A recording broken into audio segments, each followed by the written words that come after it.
En manchette aujourd'hui, le taux de positivité en lien avec la COVID-19 était de 0,3 dans la MRC de Dautré entre le 15 et le 21 avril dernier. 73 des nouveaux cas répertoriés de COVID-19 dans les 7 derniers jours sont situés dans le sud de la Naudière, plus précisément Terrebonne, Mascouche et Repentigny, et plus de 50 des cas actifs chez nous sont liés à des variants. Donc, voilà pour nos manchettes. On y va maintenant. On débute justement dans le dossier COVID. Il y a eu une conférence de presse du CI3S Lanaudière un peu plus tôt aujourd'hui. Donc, le Centre intégré de santé et de services sociaux de Lanaudière a tenu cette rencontre de presse sur l'état de la situation actuelle concernant la COVID-19 ainsi que sur l'avancement de la vaccination dans Lanaudière. On écoute un extrait de cette conférence mettant en vedette le Dr Linda Thibault, qui est directrice de la santé publique chez nous. Madame Thibault. En fait, peut-être que je pourrais, on va se rappeler que ce qui a été décrété comme étant la troisième vague, ce serait depuis le 21 mars dernier. Donc, c'est une vague qui encore se comporte possiblement comme différemment des autres vagues. On essaie toujours de regarder qu'est-ce qui se passe. Je pense que vous avez mis un petit PowerPoint, c'est ça que je comprends? OK, donc, je pense que c'est plus visuel, c'est plus agréable d'avoir une courbe épidémiologique. Ce qu'on peut voir, donc si on voit que la deuxième vague a débuté au 21 mars, en fait, donc c'est plus à droite de la courbe. Notre courbe lors de la deuxième vague était un peu bimodale, en fait, où on avait eu des grandes augmentations au niveau du mois de janvier, puis on était dans un plateau. Lorsque la troisième vague a été décrétée, c'est ça, comme vous pouvez le voir, c'était comme un plateau dans la Naudière, et on a effectivement vu une légère augmentation. Je peux vous dire, en date d'aujourd'hui, ce matin à 11h, j'avais 37 cas qui étaient entrés, mais la moyenne des 7 derniers jours, c'est à peu près 44 cas par jour, c'est une moyenne. C'est un petit peu plus que ce qu'on avait eu les 7 jours précédents, où il y a eu une petite légère augmentation parce qu'on était dans une moyenne plus de 37 cas environ. Ce qui n'est pas un très grand nombre si vous voyez cette courbe-là, où on a déjà monté lors de la période des fêtes, on a eu même un pic une journée à 200 cas. Donc, on est quand même stable. Une légère augmentation, je dirais, cette semaine par rapport à la semaine dernière, mais dans un nombre de cas qui n'est pas trop élevé. On pourrait montrer la prochaine courbe. Par contre, ce qui nous préoccupe, bien évidemment, ce sont les cas, mais également les cas qui seraient plus transmissibles parce que ce sont des cas porteurs de variants, une mutation de la souche initiale. Les mutations, vous le savez, sont plus transmissibles. Donc, ça nous crée quand même une préoccupation qui est importante parce qu'on peut voir les impacts de ça sur la transmission, sur les éclosions et également sur les cas qu'on retrouve en hospitalisation et aux soins intensifs. Donc, c'est ce que vous voyez en vert. Pour vous donner un peu l'évolution des variants, c'était ce qui avait été prévu par l'INES, également par l'INSPQ, c'est que la souche originale serait remplacée par un variant. Donc, dépendant des jours, aujourd'hui j'étais à 49,7% de variants, mais notre moyenne est plutôt dans la dernière semaine, on a dépassé le 50% de variants. Donc, plus d'un cas sur deux, c'est la souche hautement transmissible de variants, majoritairement du Royaume-Uni. Le prochain. On peut regarder, je vous donne quand même des cas par MRC, parce que notre région est grande, donc on voit un peu où sont ces cas-là. Je peux vous dire que les cas se situent plus dans les deux MRC du Sud, bien évidemment. En fait, même dans les 7 derniers jours, c'est 73% des cas qui étaient dans les lieux de Terrebonne, Mascouche et Repentigny. Donc, près de ce qu'on appelle la CMN, donc ces villes-là font partie de la CMN, c'est beaucoup plus à proximité de là où se situe le virus. Je veux quand même porter à votre attention que la Naudière, même si on n'a pas eu une grande augmentation et qu'on voit un plateau ou une petite légère augmentation d'une semaine à l'autre, toutes les régions avoisinantes sont aux prises avec, si on regarde par exemple, même Mauricie, Centre du Québec, il y a eu une augmentation, il y a eu des augmentations.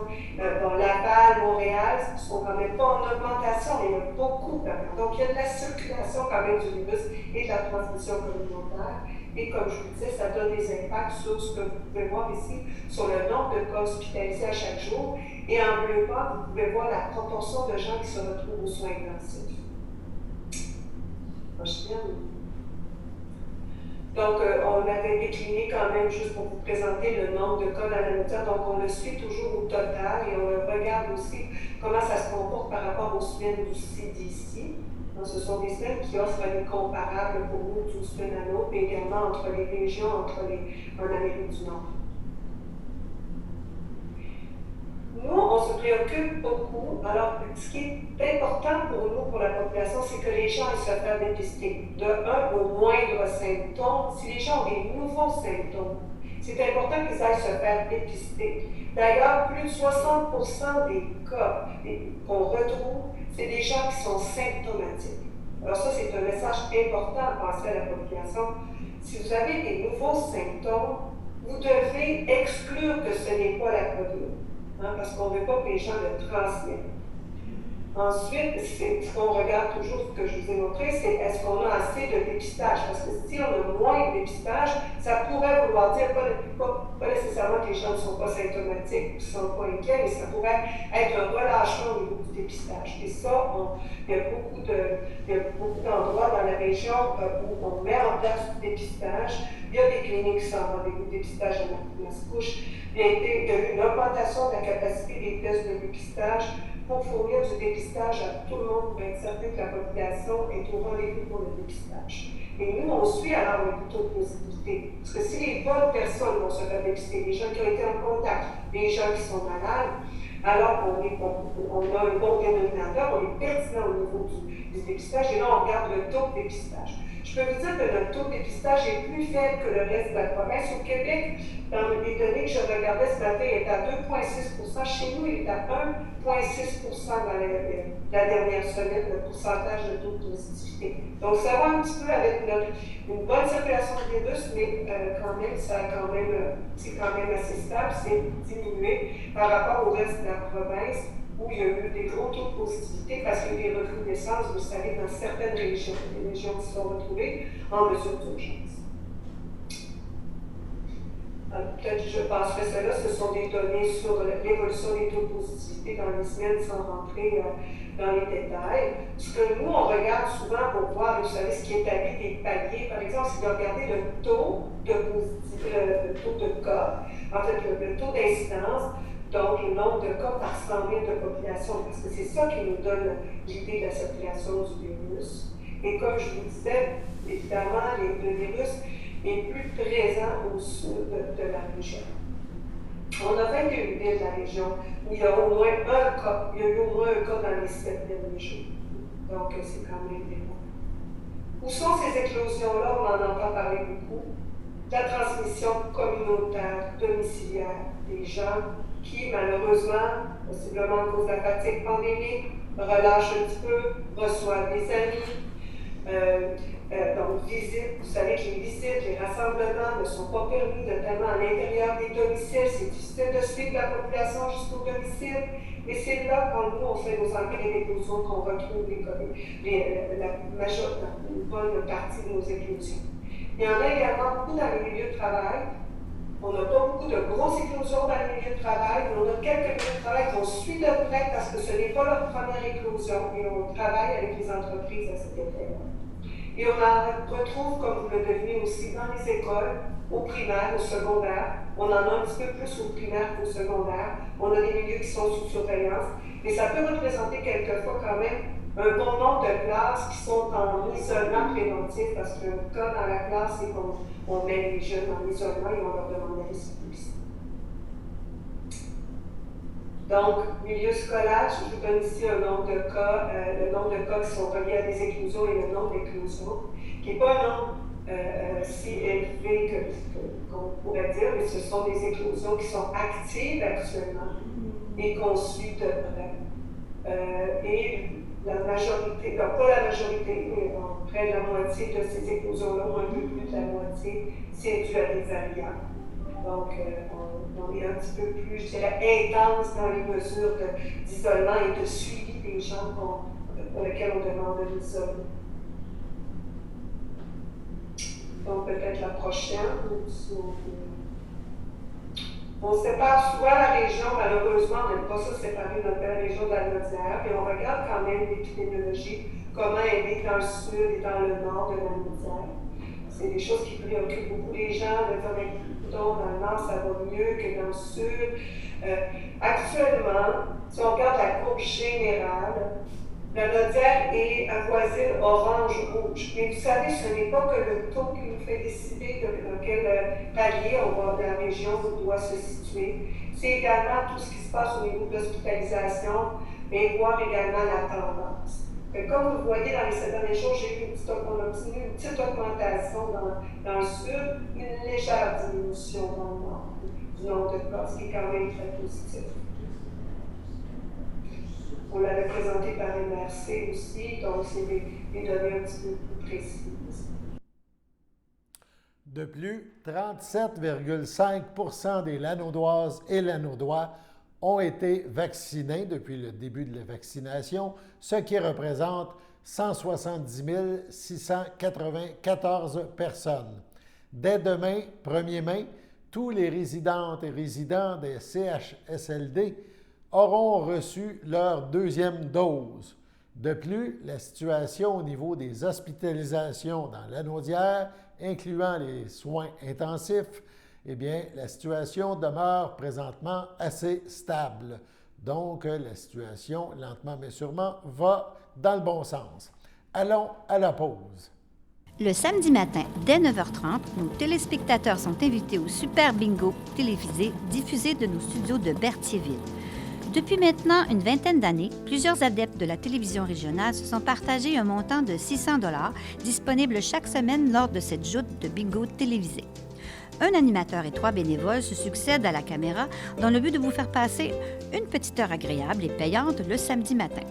On peut se procurer les cartes de jeu chez les dépositaires autorisés participants, c'est-à-dire à Berthierville, le dépanneur Formule 1 rue Gilles Villeneuve, le marché IGA Extra sur la rue Gabrielle-Brissette, le marché Métro rue Notre-Dame, la pharmacie Proxime rue Frontenac, le garage Pétroté sur la rue Gilles Villeneuve et à Saint-Ignace-de-Loyola, le marché Aldo rang Saint-Michel, le dépanneur Le Magasin Esso sur le chemin de la Traverse. C'est un rendez-vous tous les samedis matins à 9h30 sur les ondes de CTRB, votre télévision régionale et communautaire.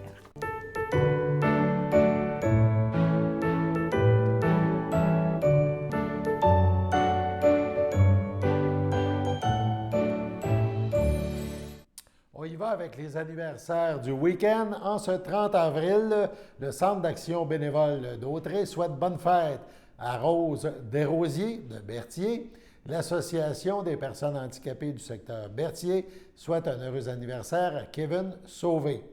1er mai, demain, donc l'Association des personnes handicapées du secteur Berthier souhaite bonne fête à Daniel Richard.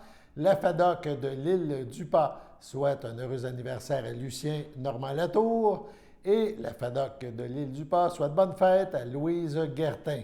Dans notre tableau d'anniversaire, on n'en a pas pour le 2 mai, mais c'est votre anniversaire aujourd'hui, demain ou le 2. Donc ce week-end, toute l'équipe de CTRB se joint à moi et vous souhaite bonne fête. On poursuit nos informations. L'entreprise Les Grillonnettes a remporté 3 prix lors du dernier défi Ose entreprendre de la Naudière, soit lauréate régionale catégorie bioalimentaire, prix coup de cœur développement de marché hors Québec et international et prix coup de cœur entrepreneuriat féminin. Pour l'occasion, nous avons rencontré Anne Charlot, propriétaire, pour nous parler de l'entreprise, mais également de ce que représentent ces prix. On l'écoute. L'entreprise Les Grillonnettes est active depuis fin 2018. C'est parti un petit peu d'une idée folle de trouver une façon de nourrir le monde de manière plus éco-responsable puis de répondre à des besoins nutritifs. Donc, de manière personnelle, moi, je ne mange pas de viande et j'ai eu plusieurs carences étant donné que je fais des sports d'endurance, entre autres la B12, le fer, le magnésium. Et lorsque j'ai cherché un petit peu dans la littérature, j'ai vu que l'entomophagie était une belle réponse à cette problématique-là. De formation, moi je suis biologiste, alors j'ai décidé finalement de partir dans la grande aventure de devenir entomoculteur et de partir ma propre ferme. Donc c'est un petit peu les raisons qui m'ont poussée à faire ce cheminement-là. Puis de fil en aiguille, on s'est aperçu que cette entreprise pouvait encore plus améliorer l'aspect éco-environnemental. On a donc développé une ferme de micro-pousses pour optimiser toute l'énergie en fait, qui est utilisée par la ferme, mais plus en hauteur. Donc on parle d'énergie lumineuse, puis thermique. Et dernièrement, on a aussi décidé de valoriser un de nos extrants qui est l'engrais de grillon, donc issu des déchets bio-organiques des grillons. Alors voici un petit peu tous les volets de l'entreprise en 2 ans. C'est un peu la magie du grillon, c'est qu'en effet, sous forme de poudre, on ne voit pas le grillon. Alors souvent, ça aide à faire tomber la barrière qu'on a. Le goût est assez neutre, c'est un petit goût de noisette grillée, donc c'est pas méchant, ça se marie aussi bien dans des mets salés que sucrés. Puis en fait, moi je trouve que c'est un très bon dépanneur parce qu'on n'est pas obligé de le cuire et il peut également subir une cuisson. Donc de le saupoudrer dans un sauté de légumes avec un petit riz, ça va nous sauver un bon mardi soir quand on court après les enfants puis après notre temps. De le mettre dans le smoothie du matin, de le mettre dans des collations.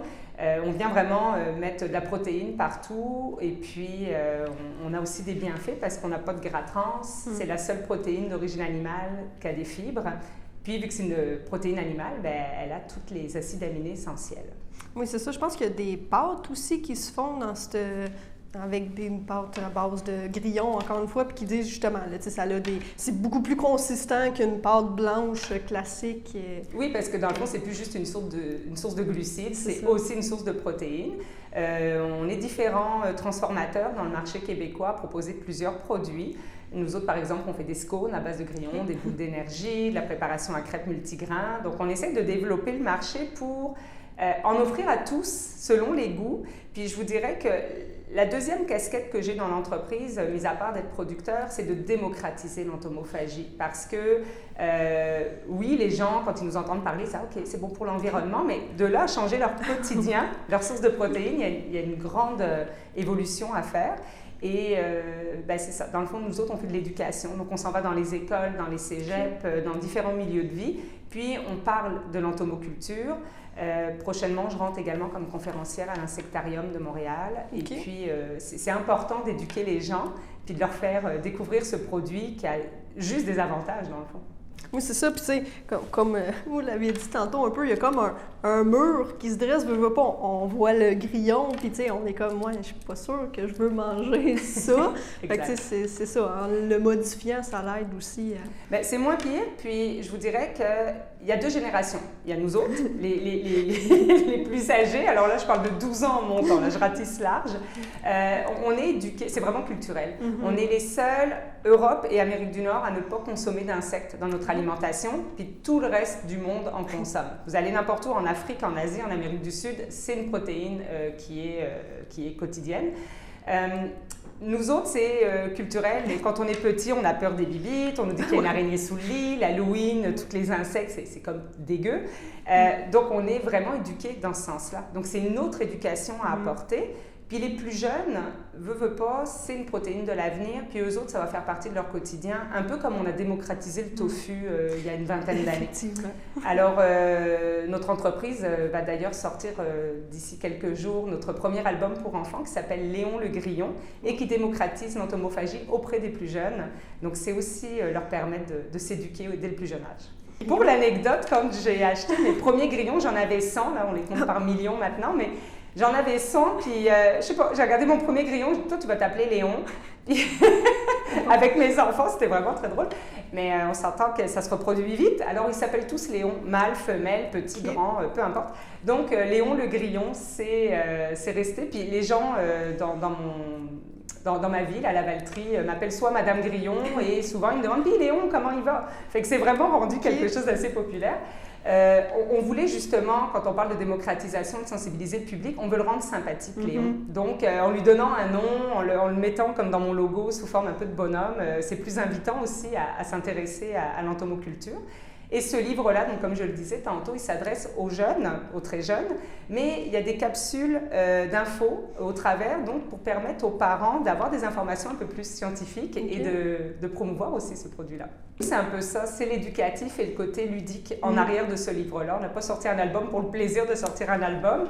Ben, oui, on a eu du plaisir à l'écrire, mais en fait, c'est vraiment l'éducatif. Alors, peu importe l'expérience que les gens vont avoir avec ce livre-là, si à quelque part, moi, dans 15 ans, j'ai un jeune qui me dit « Hey, ce livre-là, je l'avais petit, puis ben, j'en mange pas plus de grillons, mais au moins, il en parle encore. » Mais pour moi, c'est gagnant. Non?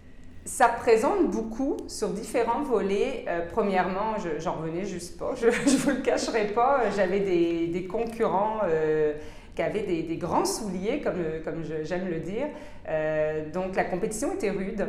Je pense que mon modèle d'affaires, puis le domaine dans lequel je suis, qui est assez inusité, a eu quand même un gros poids dans la balance. Mais oui, beaucoup d'émotions cette soirée-là. Je ne m'attendais pas à avoir un prix, puis finalement j'en ai eu 3. Donc c'est ça. Point de vue du bioalimentaire, très très fière de représenter notre région de la Naudière qui a de très très beaux producteurs en plus ici. Donc d'aller présenter ma région au national, c'est vraiment un honneur. Pour la partie internationale hors Québec, c'est parce qu'on est en train de développer présentement des marchés en Ontario, avec nos voisins du Sud également, et dans un avenir un petit peu plus lointain en Europe. C'est sûr que là, c'est des questions de normes qui sont un petit peu différentes, alors le laps de temps est un petit peu plus grand. Puis pour la partie entrepreneuriat féminine, c'est sûr que malheureusement en 2021, il faut encore souligner que la femme est capable de faire ses preuves en entrepreneuriat. Et puis, ce prix-là existe. Mais en fait, j'ai juste hâte qu'il n'existe plus, ce prix. Ouais, c'est ça. Parce que si on n'en aura plus besoin, la parité va être là, puis on fera autant confiance aux hommes qu'aux femmes. Donc voilà. Donc oui, très, très honorée de tous ces prix-là. Puis c'est ça. Puis il y a 4 prix coup de cœur. Vous en avez gagné 2 sur 4. Fait que c'est quand même la moitié des prix remportés par l'entreprise Les Grillonnets. Oui, donc c'est ça, notre entreprise est vraiment très fière. On a reçu 6 prix depuis notre création d'entreprise, dont 3 cette semaine. Alors en effet, on est content de la visibilité que ça donne, mais au-delà de la reconnaissance que l'on a eue par ces prix-là, au-delà des bourses qui viennent avec, on ne se le cachera pas, là, tout entrepreneur est content d'obtenir ces prix.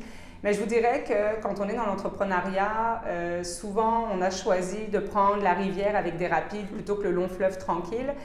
Parfois, on rame même à contre-courant et on est tellement pris dans nos actions qu'on a de la misère parfois à faire le recul puis à se dire quel est le cheminement qu'on a fait puis je suis rendu où présentement. Et parfois, on cherche notre X. Est-ce que je suis encore sur mon X? Est-ce que ce que je fais, ça a du sens? Est-ce que je m'en vais dans la bonne direction? Donc, moi, ces prix-là, ça m'a juste permis de me dire il y a des gens dans l'industrie ou en finance ou dans d'autres domaines entrepreneurial qui croient en mon projet, qui croient en moi. Puis qu'ils me le disent, là, Anne, t'es sur ton X, c'est très rassurant. Je pense que c'est ça ce qui est venu le plus me réconforter. De nouveaux projets sont également envisagés pour l'entreprise. On écoute Mme Charlot à ce sujet. Ça fait 1 an qu'on est en pandémie. Comment ça se passe malgré tout, cette pandémie-là? Comme tout le monde, je pense qu'à moins de s'appeler Pfizer, il n'y a personne qui en tire vraiment des profits. On a écopé, comme tout le monde. On avait des contrats qui allaient se signer avec des restaurateurs, avec le milieu de l'hôtellerie, évidemment, qui sont tombés à l'eau. Mais je suis quelqu'un de positif. Je vois toujours le verre à moitié plein. Je me dis que ça va être juste reporté. Puis, j'avais 2 choix. Soit je choisissais ou de fermer l'entreprise ou tout du moins de rouler sur quelque chose de très précaire puisqu'on était en démarrage. Ou bien je me suis dit, tout ce que j'avais mis un peu de côté en me disant plus tard, j'aimerais ça aller sur tel projet, je les ai pris puis je les ai avancés à ce moment-là. J'avais un peu plus de temps et d'énergie à mettre là. D'où le deuxième volet avec les micro-pousses qui a vu le jour en début d'année. Et puis l'engrais, ça fait 2 semaines dans le fond qu'il est commercialisé. Donc, on a développé aussi beaucoup sur notre emballage. On est les seuls au monde à proposer, dans le fond, de la poudre de grillon dans un emballage 100% compostable et qui respecte toutes les mesures au niveau du MAPAC là, en termes de conservation de l'alimentation. Donc, on s'est adapté, je pense que c'était le grand mot de l'année. Oui. On a avancé sur d'autres choses, puis on est très, très fiers de ce qu'on a accompli. Puis l'entreprise est en pleine croissance, alors on se souhaite juste de continuer dans cette voie-là. Puis justement, en parlant de projets, quels sont les nouveaux projets, soit futurs, soit les projets en cours qui... Alors, dans le fond, notre projet, ça serait bientôt d'acheter notre propre ferme. Présentement, on est locataire de bâtiments agricoles.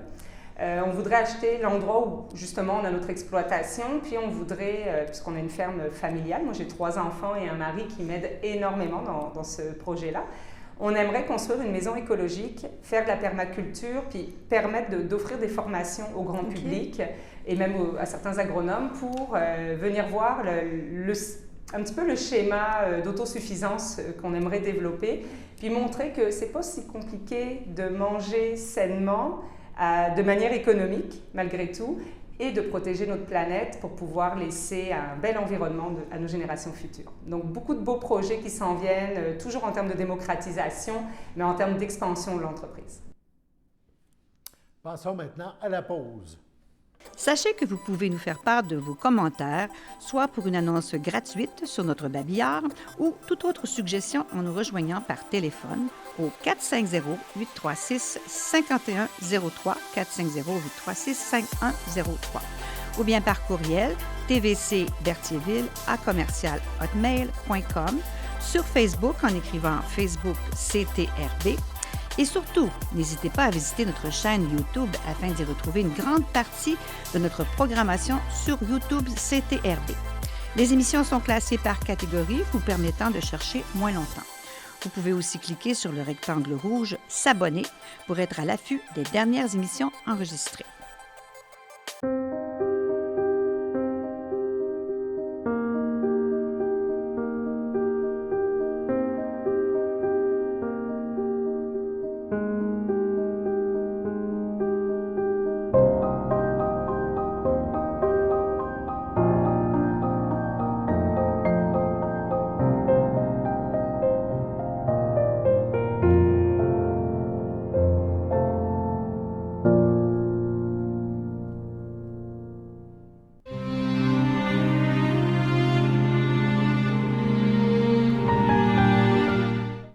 Au CHDL de Saint-Charles-Borromée, le 25 avril, à 63 ans, est décédée Mme Chantal Valois, fille de Georgette Guertin et de feu Jean-Claude Valois, demeurant à Saint-Ignace de Loyola. L'ayant précédée, sa sœur Anita, elle laisse dans le deuil, outre sa mère, sa grande amie Joanne Rainville, ses frères et belles-sœurs. Jean-Yves Valois, Daniel Baudry, Alain Valois, Lise Guévremont, ses neveux et nièces Sandra et Yann Courchaine, Frédéric et Karine Valois, Marika et Carl Valois, ainsi que plusieurs oncles, tantes, cousins, cousines et autres parents et amis. En raison des circonstances actuelles, les rituels funéraires auront lieu dans l'intimité de la famille à une date ultérieure. Passons maintenant à la météo.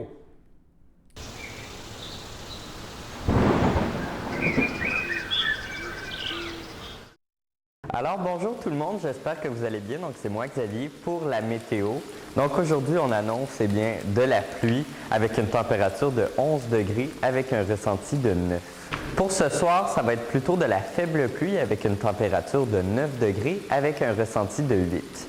Pour les possibilités de précipitation, il y a 90% présentement de possibilités de précipitation avec des quantités avoisinant les 20 mm de pluie.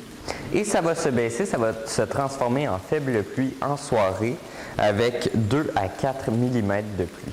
Pour cette nuit, on s'attend à une température de 2 degrés avec un ressenti de moins 3 et les possibilités de précipitation vont baisser à 30%, donc la pluie va cesser. Et pour demain matin, ça va être ensoleillé avec une température de 2 degrés avec un ressenti de moins 3. Pour demain après-midi, on s'attend à une température de 11 degrés avec un ressenti de 9 et il va y avoir des passages nuageux, mais somme toute, il va y avoir quand même un peu d'ensoleillement.